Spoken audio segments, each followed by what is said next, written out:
దేవుని పరిశుద్ధ నామమునకు మహిమ కలుగును గాక. Glory to the God.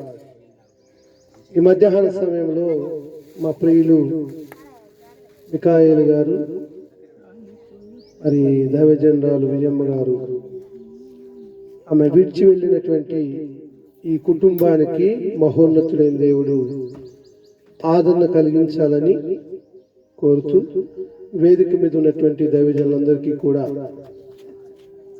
వందనాలు తెలియజేస్తూ ఉన్నాము.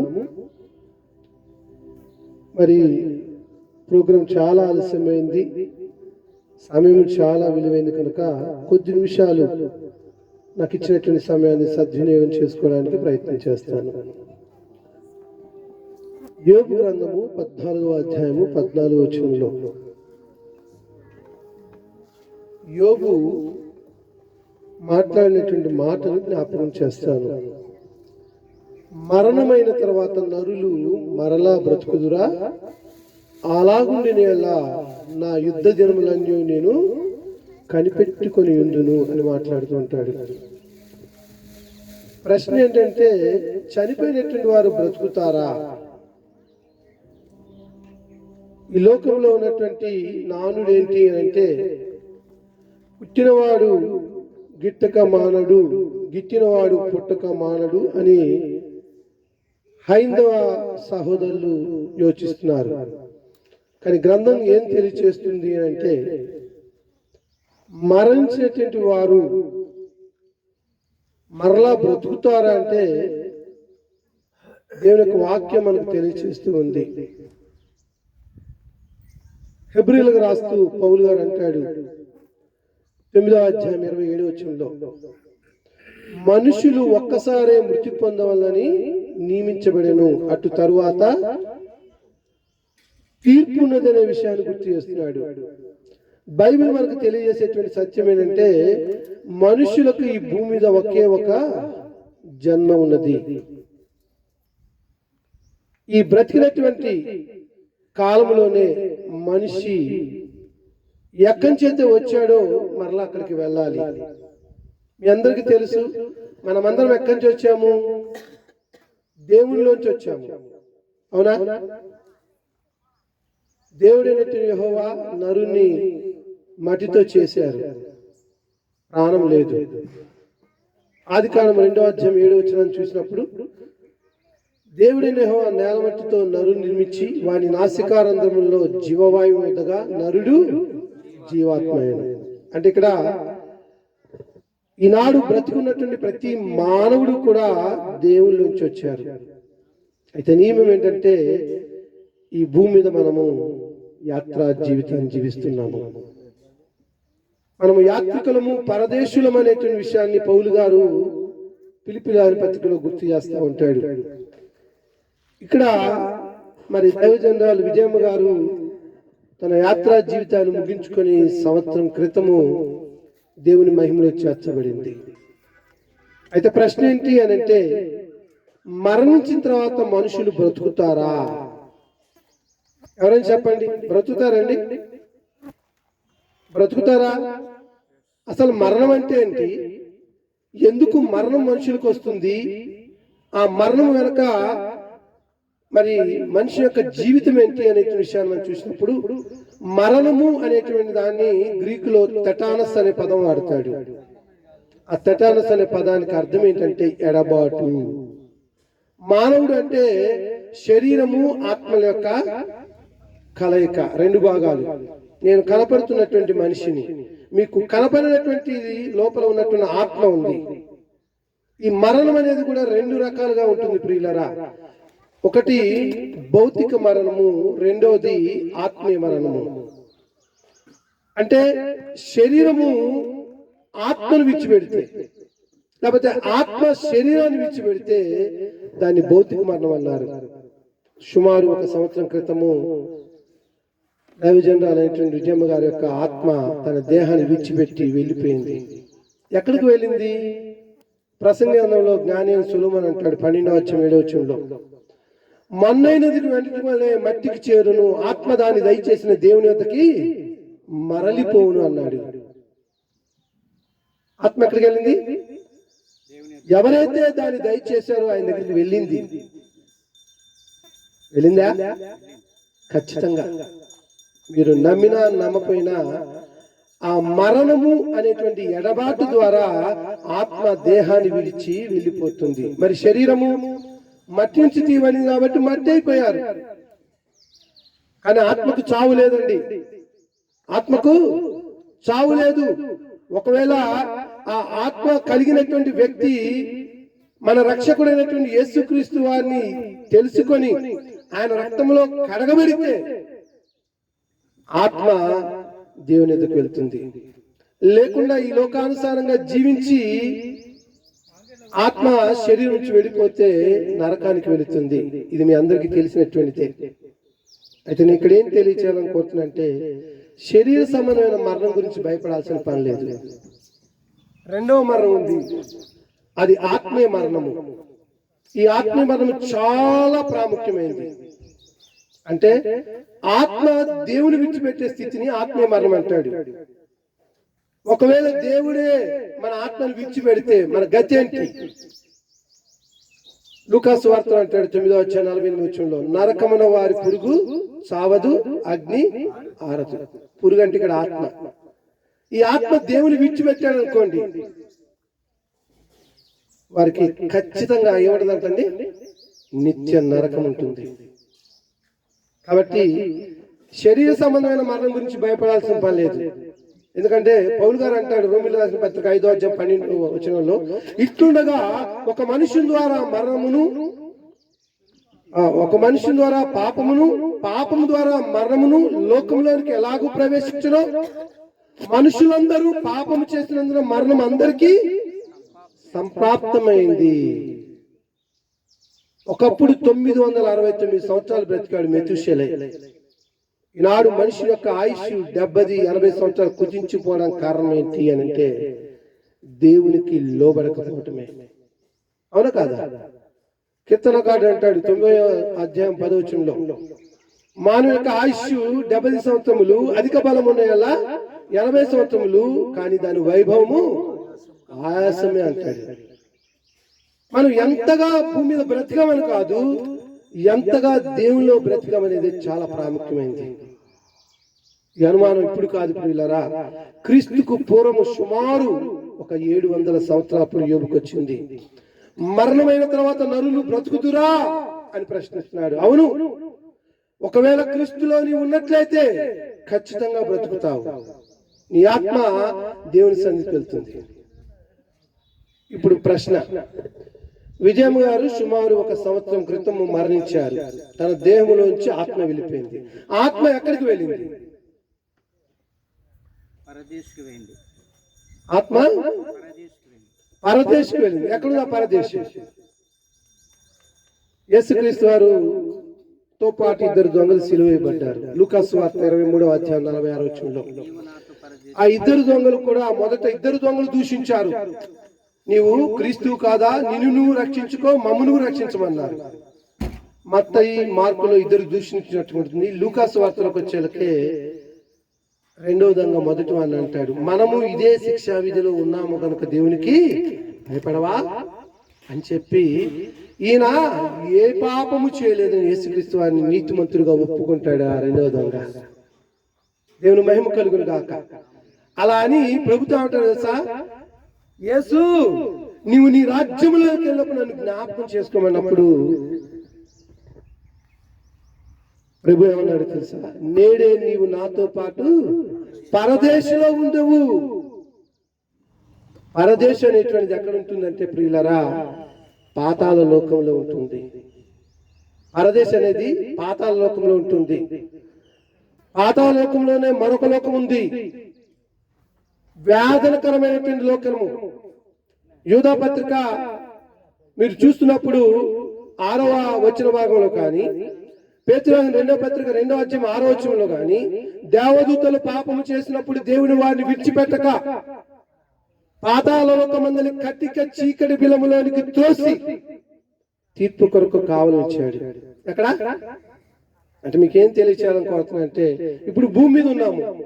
భూలోకంలో మనము 2 రకాల జనాంగాలు ఉన్నారు. ఒకరు రక్షించబడినటువంటి వారు, మరొకరు శిక్షించబడేటువంటి వారు, అంతే కదా. నమ్మి బాప్తిసం పొందిన వాడు రక్షించబడతాడు, నమ్మని వారికి శిక్ష. అంటే యేసుక్రీస్తు వారి యొక్క సువార్తను విని విశ్వసించి మారుమనసు పొంది పశ్చాత్తాపడి యేసుక్రీస్తు వారిని దేవుని కుమారుడిగా ఒప్పుకొని క్రీస్తులోనికి జన్మించేవాడు, బాప్తిసం పొందేవాడు, రక్షించబడినవాడు. మరణం వరకు వారి యొక్క రక్షణ కొనసాగించాలి. వారు భూలోకంలో ఉన్నారు.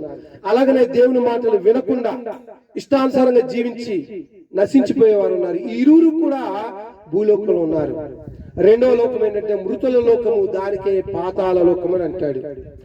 రక్షించబడినటువంటి వారేమో ఏది లూకాసు వార్త 16వ అధ్యాయం మనం చూసినప్పుడు ధనవంతుడు లాజరు ఉపమానం గురించి యేసుక్రీస్తు వారు చెప్తాడు. ఆ లాజరు అబ్రహాము రొమ్మును ఆనుకోవటానికి పాతాళ లోకంలోకి దేవదూత చేత కొనిపోబడ్డాడు. ఆయన నెమ్మది పొందేటువంటి ప్రాంతంలో ఉన్నాడు లాజరు. కానీ ఆ ధనవంతుడు చనిపోయి పాతాళ లోకంలో వేదనకరమైన స్థితిలో ఉన్నాడు. అంటున్నాడు ధనవంతుడు, ఓ తండ్రి అయిన అబ్రహామా, నీ రొమ్మును ఆనుకుని ఉన్నటువంటి లాజరును పంపించిన నాలుకను చల్లాచయ్యా అని కేకలు పెడుతున్నాడు. మనకు తెలిసిన సన్నివేశమే. ఎక్కడున్నా ఈ రెండు కూడా పాతాళ లోకంలోనే పరదేశం ఉంది, పాతాళ లోకంలోనే కటిక చీకటి వెలుగుంది. మరణించిన ప్రతి ఒక్కరు కూడా ఆదాము మొదలుకొని నేటికి రాబోయే తరాలందరూ కూడా మొట్టమొదటిగా పాతాళ లోకానికి వెళ్లాల్సిందే. వారు నీతిమంతులు అయితే, రక్షించబడిన వారైతే పరదేశకు వెళ్తారు. వారు ఇష్టానుసారంగా జీవించి క్రీస్తుని అంగీకరించిన వారైతే కటిక చీకటి వెలుగుతారు. అబ్రహాం తోటి అంటూ ఉంటాడు ఆ యొక్క ధనవంతుడు. అప్పుడు అంటాడు కదా అబ్రహాము, నువ్వు భూమి మీద ఉన్నప్పుడు ఇష్టానుసారంగా బహుగా సుఖించావు కదా ధనవంతుడా అని పేరు చెప్పలేదు. ఈ లాజరు దేవుని ఎరిగి ఇది పేదవాడిగా ఉన్నప్పటికీ దేవుని మర్చిపోలేదు. అయితే నీకేమైనా మోక్షం ఉందా? ఒక్కసారి పాతాళ లోకంలో వెళ్ళినటువంటి మనిషికి మరలా ఏమైనా రక్షణ కలిగే అవకాశం ఉందా? లేదు. అప్పుడు గుర్తొచ్చారు ఆయనకు అన్నదమ్ములు. అయ్యా, నాకు 5 అన్నదమ్ములు ఉన్నారు, వారు కూడా రోజు బహుగా తినుచూ తాగుచూ సుఖిస్తూ ఉన్నారు. వారు కూడా ఈ పాతాళ లోకం ఉన్నటువంటి వేదనకరమైన స్థితిలో రాకుండా లాజరును పంపించి ఈ దుస్థితి గురించి చెప్పమన్నప్పుడు అప్పుడు అబ్రహాం అన్నాడు కదా, భూమి మీద ఏలియా, ఇర్మియా అనే ప్రవక్తలు ఉన్నారు. ఒకవేళ నీ అన్నదమ్ములు వారు కూడా వినకపోతే వారి గతి ఇదే. అక్కడ అంటాడు, ఇక్కడ వారు అక్కడికి, అక్కడ వారు ఇక్కడికి రాజాలకున్నట్టును మధ్యలో పెద్ద అగాధం ఉంది. నేను ఇక్కడ మీకు ఏం తెలియచేయాలనుకుంటున్నానంటే, మరణించినటువంటి ఆత్మలు ప్రభు చిత్తానుసారంగా జీవిస్తే పరదేశకు వెళ్తాయి. ఒకవేళ జీవించినట్లయితే వేదనకరమైన స్థితిలో ఉంటాయి. నా ప్రియ సహోదరి సహోదరులారా, మరి దైవ జనరల్ విజయమ్మ గారు తను బ్రతికినంత కాలం నాకు మరి అయ్యగారు నాతో మాట్లాడారు. ఎంతో ప్రార్థనా పర్రాలంట. తన కుటుంబం కొరకు, సంఘం కొరకు, భర్త కొరకు వ్యాధులతో కన్నీళ్లు విచ్చి ప్రార్థన చేస్తూ అనేక యొక్క ఆత్మల కొరకు ప్రయాసపడింది అయ్యా అని చెప్పినప్పుడు నాకు చాలా సంతోషం అనిపించింది. ఆమె మరణించినందుకు భయపడాల్సిన పని లేదయ్యా. ఎక్కడున్నారు మీ ఆవిడ గారు మరణించిన భయపడద్దు. ఆమె ఎక్కడ నెమ్మది పొందుతుంది తన ప్రయాసను మారి. ప్రకటన 14:13 అంటాడు, ఇదిగో ప్రభునందు మృతులు ధన్యులు, వారు తమ ప్రయాసలు విడిచి ఏం చేస్తున్నారంట? నిత్య విశ్రాంతిలో ఉన్నారు. మనం కూడా ఒక దినాన్ని అక్కడికి వెళ్ళవలసిన వారమే. క్రీస్తు యొక్క రాకడలో ఆకాశ మండలానికి మేఘాల మీద యేసుక్రీస్తు వారు వచ్చినప్పుడు గొర్రెలను మేకలను వేరుపరిచినట్టుగా వేరుపరుస్తానని మత్తయి సువార్త 25వ అధ్యాయము 37వ వచనం నుంచి మనం వింటాం. ప్రియులరా, ప్రతి నేత్రమును చూస్తుంది. మీరు అనుకోవచ్చేమో, నా భార్య ఇక లేదనుకోవచ్చు. ఒకనొక దినాన మీ భార్య మీరు చూస్తారు, మీ పిల్లల్ని చూస్తారు, మన తల్లిదండ్రుల్ని, ముత్తాతల్ని అందరినీ చూస్తాము. ప్రతి నేత్రం కూడా మన రక్షకుడైనటువంటి యేసుక్రీస్తు అని చూస్తారు. నమ్ముతున్నారా? అవును. ఈ లోకంలో నీవు దేవుని కొరకు బ్రతికి మరణిస్తే నీకు నిత్య నెమ్మది ఉంది. ఒకవేళ ముందు పోవచ్చేమో, ప్రభు యొక్క రాకడలో తీర్పు సమయంలో నా తండ్రి చేత ఆశీర్వదించబడిన వారులారా అని అంటాడు. ఎవరిని చూసి? నీతిమంతులైన వారిని చూసి, ప్రభు కొరకు బ్రతికిన వారిని చూసి, మరణం వరకు నమ్మకముగా జీవించిన వారిని చూసి నాకు ఆ నిరీక్ష ఉంది. పౌలు గారు అంటాడు తెస్సలోనికీయులకు రాసిన పత్రిక 4వ అధ్యాయం 16వ వచనంలో, సహోదరులారా, నిరీక్షణ లేని ఇతరుల వలె దుఃఖపడకుండా నిమిత్తము నిద్రించిన వారి గురించి దుఃఖపడ్డ నాకు ఇష్టం లేదు. అవునండి, చెప్తున్నాడు. ఆర్భాటముతోను ప్రధాన దూత శబ్దముతోను దేవుని పొరుతోను ప్రభువు ఆకాశ మండలానికి రాబోతున్నాడు. అదే మనందరి యొక్క నిరీక్షణ. మీ హృదయములను కలవరపడని మాకండి, దేవుని యందు విశ్వాసం ఉంచున్నారు. నా తండ్రి ఇంత అనేక నివాసాలు ఉన్నాయి, లేని మీతో చెప్పుదును, స్థలము సిద్ధపరచ వెళుతున్నాను, నేను స్థలములో మీరును ఉండలాగా మరలా వస్తానని ప్రభు చెప్పాడా? యోహాను సువార్త 14:1-6 చూడండి. మనందరం నిరీక్షణ కలిగినటువంటి వారుగా ఈ భూమి మీద ఉండటమే కాదు, ఈ భూమిని విడిచిన తర్వాత మన ఆత్మ దేవుని ఎదుగు వెళ్ళాలనే దేవుని యొక్క నియమము. అందుకొరకు ఈ భూమి మీద ప్రభువుని విశ్వసిస్తున్నాము. మన ముందు అనేక మంది చనిపోయారు. మరణం అనేది మనం విడిపిస్తుంది, ఎడబాటు కలిగిస్తుంది. అయితే నేను ఆ కుటుంబంతో ఎప్పుడు చెప్తాను, అమ్మా నేను మరణిస్తే మీరు ఏడవద్దు. నిరీక్షణ లేని వారు ఏడుస్తారు. ఎవరు ఏడవాలంటే ఇర్మియా గ్రంథం 22:10 అంటాడు, చనిపోయిన వాడిని గురించి ఏడవద్దు, అంగలార్చవద్దు. వాడు జన్మభూమిని చూడు, చనిపోయిన వాడు చూశాడు అలా ధనవంతుడు. అవకాశం ఉందా? లేదు. కాబట్టి చనిపోయిన వారి గురించి ఏడవద్దు, అంగలార్చవద్దు. చనిపోవడానికి సిద్ధంగా ఉన్న మీ కొరకు ఏడవండి, అంగలార్చండి. అయ్యో నా కుమారుడు ఏది రక్షణ పొందకుండా ఈ లోకం జీవితంలో జీవిస్తుంటే అయ్యా మార్పు చెందయ్యా, నీ జీవితాన్ని మార్చుకోయ్యా, నీకున్న అలవాటును తీసేసుకొని అంగలార్చండి, ఏడవండి, కేకలు పెట్టండి, గోదాడండి. ఎందుకనంటే ఒకవేళ ఆ బిడ్డ రక్షణ పొందితే ఎక్కడుంటాడా? పరదేశీలో నెమ్మది పొందుతాడు. నా ప్రియ సహోదరి సహోదరుడా, ఈ మధ్యాహ్న సమయంలో నెమ్మది పొందేటువంటి స్థితికి వెళ్ళటానికి ఇష్టపడుతున్నావా? ఖచ్చితంగా చనిపోయినటువంటి వారి గురించి మనం భయపడట్లేదు. మరణమైన తర్వాత నరులు ఖచ్చితంగా బ్రతుకుతారు. మీకు చిన్న ఉదాహరణ చెప్పి నేను ముగిస్తాను. ఏంటంటే చూడండి బాబు, హలో రవీంద్ర, డిస్టర్బ్ చేస్తాను.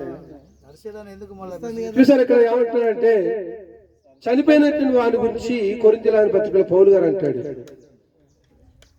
మృతులు ఎలాగ లేతురు, వారు ఎట్టి శరీరంతో వస్తారు అని ఒకడు అడుగును. ఓ అవివేకి, నీవు విత్తినది చచ్చితేనే కదా, అది బ్రతికించబడదు కదా అని అంటాడు. పప్పుచారు చేశారండి వాళ్ళ. చింతపిక్కలు బాగా పిసికి పప్పుచారు చేసుకునొచ్చు. చింతపిక్కలేగా అలా తీసి వేసేస్తాం. కొన్ని రోజులు వర్షం పడి ఎండబడి ఆ చింతపిక్క ఏమిటి భూమిలో పడంగానే చనిపోతుంది. చనిపోయి దాని నుంచి మళ్ళా అంటే దేవుని సృష్టిలో సృష్టించబడినటువంటి ఒక చింత గింజకే మనకు జన్ముంటే దేవుని స్వరూపం ముందు పుట్టినటువంటి నీకు లేదా? ఖచ్చితంగా ఉంది. దేవునితో కొన్ని వేల కోట్ల సంవత్సరాలు, నేను అంకెలు చెప్తున్నా కానీ బైబిల్ ఏం చెప్తుందంటే దాన్ని నిత్యత్వం అంటాడు, ఇటర్నల్ లైఫ్. ఆ పరలోకాన్ని స్వతంత్రించుకోవాలి. మనందరి నిరీక్షణ అదే. అందుకొరకే ఒక హైందవ కుటుంబంలో ఉన్న నేను నిజ దేవుని తెలుసుకొని నా ప్రభువైనటువంటి యేసుక్రీస్తు నా సొంత రక్షకుడిగా అంగీకరించి ఇప్పటికీ సుమారు 25 సంవత్సరాలు అవుతుంది. నా ఆత్మ నరకానికి పోవటం నాకు ఇష్టం లేదు. అందుకోసం ఎంతో అన్వేషించాను, ఎన్నో గ్రంథాలు చదివాను, హైందవ గ్రంథాలు, ముస్లిం గ్రంథాలు, బైబిల్ ఇవన్నీ చదివి నిజమైనటువంటి రక్షణకు సరైనటువంటి మార్గం ఏంటంటే బైబిల్ అని, యేసుక్రీస్తు వారని, ఆయన ద్వారానే రక్షణ ఎరిగి ఈనాడు అనేక మందికి రక్షణ స్వార్థం చెప్తూ వారి ఆత్మలను నరకానికి వెళ్లకుండా ఆ పరలోకానికి వెళ్ళటం కొరకు సిద్ధపడుతున్నాను. నా ప్రియ దేవుని పిల్లారా, ఈ సందర్భంలో నేను మరొకసారి మిఖాయేలు గారికి తెలియచేస్తున్నాను, చనిపోయిన వారి గురించి ఆడవద్దు, అంగలార్చవద్దు. ఎందుకంటే మనకు నిరీక్షణ ఉంది. అమ్మ చేసినటువంటి పరిచర్య ఖచ్చితంగా ఆమె పరదేశంలో అయ్యా నెమ్మది పొందుతుంది. ఆమేన్. ఖచ్చితంగా. మరి నువ్వు కూడా అలాంటి స్థితిలోకి వెళ్ళాలంటే ఏం చేయాలి? నాకు తెలియదు కానీ 2 కుమారులు ఉన్నారు. ఒకవేళ వారి రక్షణలో లేకపోతే ఏం చేయాలి? వారి కొరకు అంగలార్చాలి, రొమ్ము కొట్టుకుని ఏడవాలి. అయ్యో నా బిడ్డలు దేవుని మార్గంలోకి రాకుంటే, వారికి ఉన్నటువంటి నీచమైనటువంటి దుష్టమైనటువంటి ఈ లోక వ్యాపకాలు ఉన్నట్లయితే వారిని మార్పు ప్రభు అని ఏడవాలండి. అందుకొరకు ఏడవాలి. ఒకవేళ రక్షణ పొందితే అయ్యగారికి వందనాలు. ఇది ప్రతి కుటుంబంలో ఉన్నటువంటి ప్రతి వారు కూడా రక్షణ పొందాలనేది ఈ సందర్భంగా నేను మీ అందరికీ పిలుపునిస్తూ యేసుక్రీస్తు వారు అంటున్నాడు, నేనే మార్గమును, నేనే సత్యమును, నేనే జీవము. ఆయన లేకుండా ఆ పరలోకానికి ఉన్న తండ్రి యొద్దకి వెళ్ళలేము. కాబట్టి మరణించిన ప్రతి ఒక్కరికి కూడా మరలా జన్మ ఉందండి. అది ఎలాగూ అని అంటే, ఆత్మకు మరణము లేదు, వెళితే అది పరలోకానికి వెళ్తుంది లేదా నిత్య నరకానికి వెళ్తుంది. కాబట్టి ఎక్కడికి వెళ్దాం? మధ్యాహ్నం కాలం ఎక్కడికి వెళ్దాం అయ్యా? పరలోకానికి వెళ్ళే వాళ్ళు చేతులు లేపండి అందరూ. అబ్బా, మరి ఏం చేయాలి మనం? నేడే యేసుని అంగీకరించండి. అన్నయ్యతో అంటాడు, అన్నయ్య అంటాడు సౌలుతోటి, కనుక నీవు తడువుచడి ఎందుకు? లేచి ఆయన నామమున ప్రార్థన చేసి బాప్తిసం పొంది నీ పాపములు కడిగి వేసుకో. అపోస్తల కార్యం 22:16. నువ్వు రక్షించబడాలంటే మార్గము బాప్తిస్మే. క్రీస్తు ప్రభు చెప్పిన గ్రేట్ కమిషన్. మీరు ఆ సర్వలోకానికి వెళ్ళి ఏం చేయాలంట? సర్వ సృష్టికి సువార్తను ప్రకటిద్దాం, ఆత్మను రక్షిద్దాం. ఈ సందర్భంలో క్షమించండి, సమయం కొంచెం ఎక్కువైంది, నన్ను క్షమించండి. మరి అందరి యొక్క ఆత్మల్ని దేవుని సన్నిధానికి తీసుకుని వచ్చి ఆ నెమ్మది పొందేటువంటి పరదేశంలోకి యేసుక్రీస్తు వారు వెళ్ళారు. ఆ తర్వాత రెండవ దొంగ వెళ్ళాడు, అనేక మంది, అబ్రహాం వెళ్ళాడు. నీ ఆత్మ నా ఆత్మ కూడా ఆ పరదేశికి వెళ్ళాలొద్దా? వెళ్ళాలని మిమ్మల్ని అందరినీ కూడా ప్రాధేయపడుతూ ఈ మాటల చేత నన్ను హెచ్చరించుకుని మిమ్మల్ని హెచ్చరిస్తూ ఈ మాటలు ముగిస్తున్నాను. మీ అందరికీ వందనాలండి. ప్రైజ్ ది లార్డ్, హల్లెలూయా. చాలా చక్కని వర్తమానము మరి అందించినటువంటి దైవజనులకు నాకు ప్రత్యేక వందనాలు. ఒకసారి అందరం లేచి